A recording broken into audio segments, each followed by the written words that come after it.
Las Vegas, November 7th, 1957. The Sands Hotel and Casino, 11:42 p.m. The Copa room was packed with the kind of silence that usually precedes an explosion. Frank Sinatra, the man who held the world in the palm of his hand, stood center stage, his microphone gripped so tightly that his knuckles were white. The orchestra had stopped. The clinking of crystal glasses had ceased. 700 people, the wealthiest and most powerful figures in America, held their breath, terrified to make a sound. Frank was staring at a table in the front row, his blue eyes cold enough to freeze the desert heat outside. The man sitting at that table, a powerful media tycoon who thought his money allowed him to say anything, was smiling arrogantly, not realizing that he had just made the biggest mistake of his life. A single word, a racial slur hurled at a musician in the shadows, had just turned the greatest show on earth into a crime scene of tension. Frank didn't shout. He didn't throw a punch. He did something far more terrifying. He simply leaned into the microphone and whispered a sentence that would haunt that room for decades. By the way, tell me in the comments, which city are you watching from? To understand why this moment was so dangerous, you have to understand who Frank Sinatra was in 1957. He wasn't just a singer. He was the chairman of the board. He was a man who had clawed his way back from the absolute bottom. Just a few years earlier, his voice was gone, his contracts were canceled, and Hollywood had left him for dead. He had fought his way back, inch by bloody inch, to reclaim his throne. The Sands was his kingdom. When Frank was in town, the summit was in session. Senators, mob bosses, oil barons, and movie stars all bowed to the ring on his finger. But beneath the tuxedo and the swagger, there was a code that Frank lived by, a code forged on the rough streets of Hoboken, New Jersey. It was a code of loyalty, dignity, and a violent hatred for bullies. And on this specific Tuesday night, that code was about to be tested by a man named Arthur Vance. Arthur Vance wasn't just a rich man, he was a kingmaker. He owned newspapers, radio stations, and half the politicians in the state. He was the kind of man who believed that paying a cover charge gave him ownership over the human beings on stage. He had come to the Sands that night with a group of sycophants, expecting to be treated like royalty, and for the first hour, he was. The champagne flowed, the jokes landed, and Frank was in top form, swinging through "Come Fly With Me" with that effortless grace that made men want to be him and women want to be with him. But Frank had noticed Vance from the moment the lights went down. He had seen the way Vance snapped his fingers at the waiters, the way he dismissed the cigarette girl without looking at her, the way he took up space as if the air in the room belonged to him. Frank knew the type. He had spent his whole life dealing with men like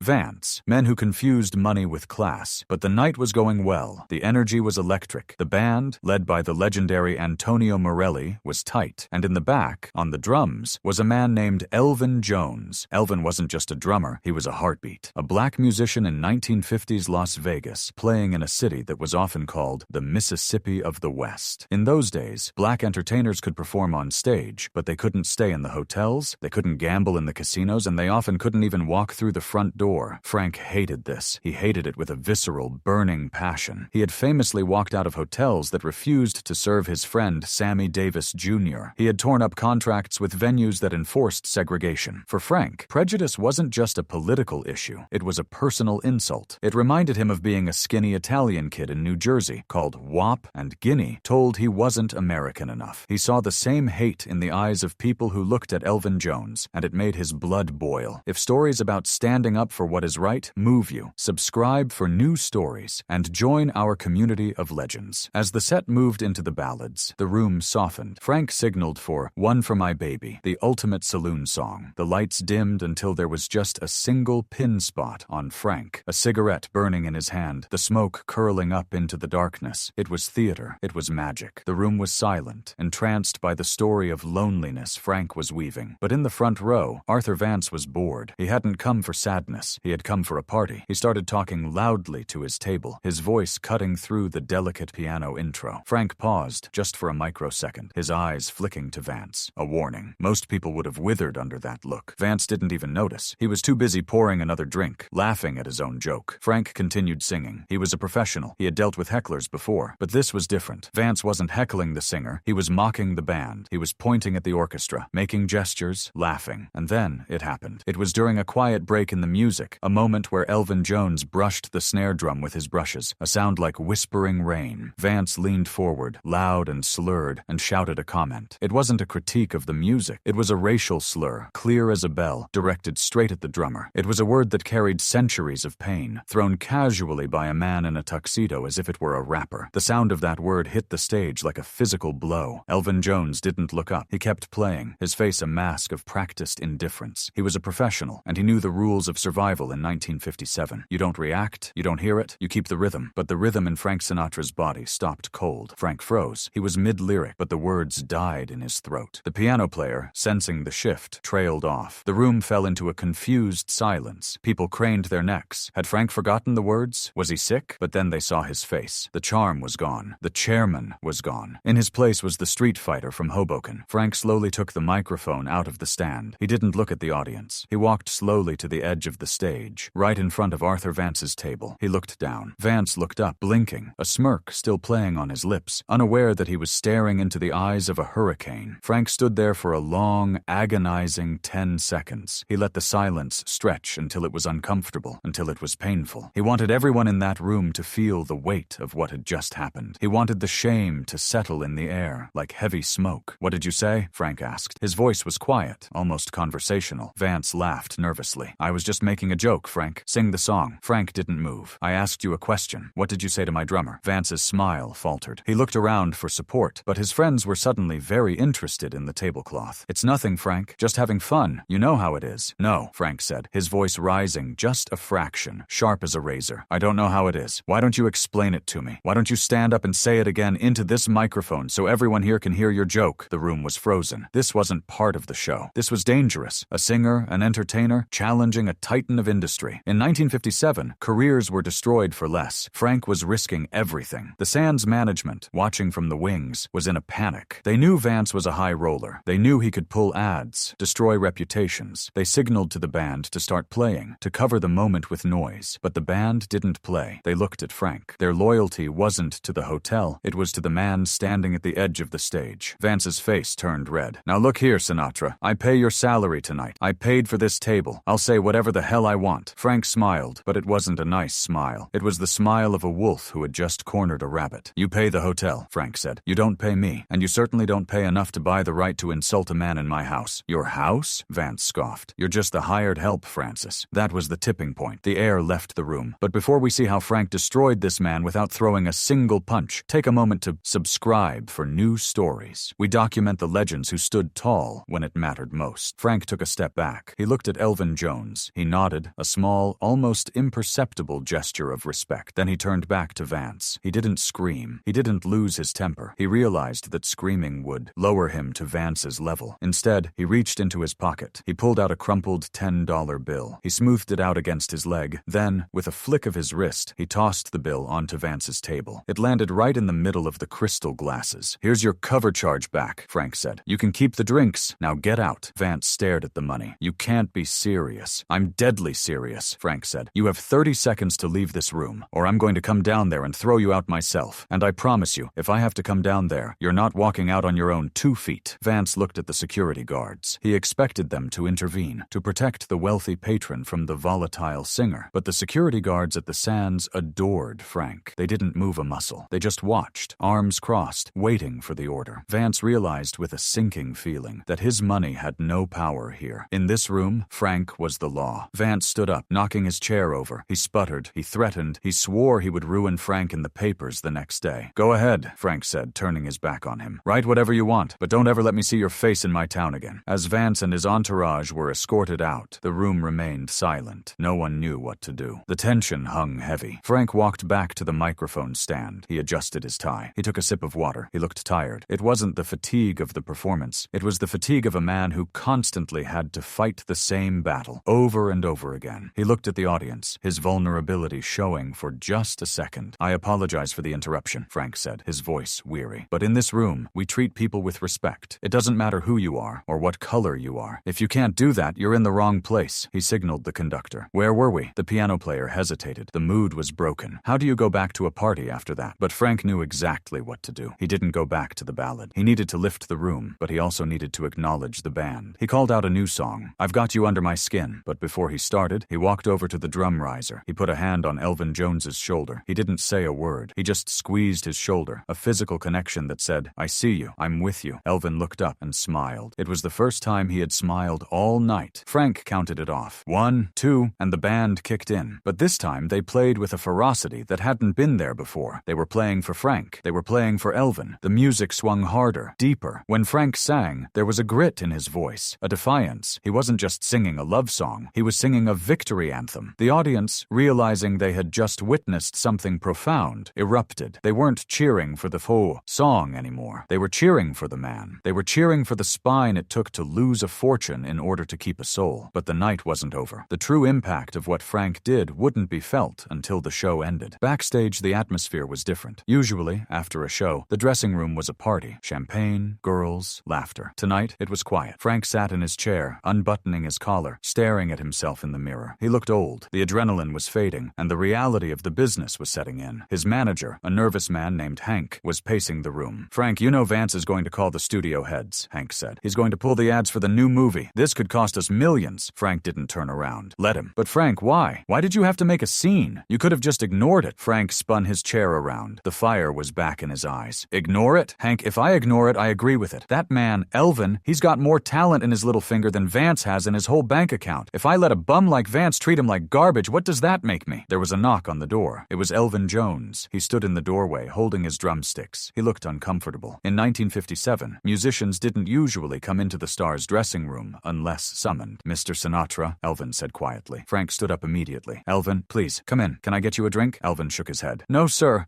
I wanted to say thank you. You didn't have to do that." Frank walked over to him. He looked him in the eye, man to man. "Elvin, don't you ever thank me for treating you like a human being. That wasn't a favor. That was justice." Elvin looked down at his shoes. "I've played in a lot of places, Mr. Sinatra. I've heard a lot of things. Usually the boss tells me to turn the other cheek, or they fire me to keep the peace. Nobody ever stood up for me like that. Not against a man like Vance." Frank put a hand on his shoulder. "Well, you're with me now, and as long as you're with me, nobody touches you. Nobody." That moment, hidden away in a dressing room smelling of stale smoke and whiskey, was more important than any gold record. It was the moment Frank Sinatra defined his legacy. But there was still a lingering threat. Vance wasn't done. This is the moment where the story usually ends, but the truly shocking part was still ahead. Subscribe for new stories to never miss the chapters history tried to hide. The next morning, the fallout began. The newspapers didn't run the story of Frank's heroism. Vance had pulled strings. The headlines were vague. Sinatra involved in casino altercation. Drunken dispute at the Sands. The narrative was being twisted. Vance was painting Frank as the aggressor, the unhinged alcoholic who attacked a patron for no reason. The studio heads called. They were furious. They threatened to suspend Frank's contract if he didn't apologize publicly to Vance. "Apologize?" Frank laughed into the phone. "I'll go back to sweeping floors in Hoboken before I apologize to that bigot." Frank was isolated. The smart money in Vegas said he had gone too far. You don't bite the hand that feeds you, and Vance fed everyone. For 2 days, there was a chill at the Sands. Tables were canceled. People were afraid to be associated with Frank. It looked like the comeback might be derailed by a moment of conscience. Frank spent those days in his suite, pacing, smoking, drinking Jack Daniels. He wondered if he had made a mistake. Not a moral mistake. He knew he was right, but a strategic one. Had he thrown it all away again? Then, on the third night, something happened that no one expected. Frank walked onto the stage at the Sands, expecting a half-empty room. He expected the cold shoulder. But when the curtain rose, the room was packed. Not just packed, over capacity. People were standing in the aisles, and in the front row, at the table where Vance had sat, there was a group of people, but it wasn't rich tycoons. It was a group of black musicians, actors, and writers. Sammy Davis Jr. was there. Count Basie was there. Harry Belafonte was there. They had heard what happened. The word had spread through the underground grapevine of the entertainment world. They knew what Frank had done. They knew he had put his neck on the line for one of their own. They had come to show respect. They had come to say, "We are with you." Frank stopped in his tracks. He looked at that table. He looked at Sammy, who gave him a small salute. Frank felt a lump in his throat. He realized then that Vance didn't matter. The studio heads didn't matter. The money didn't matter. This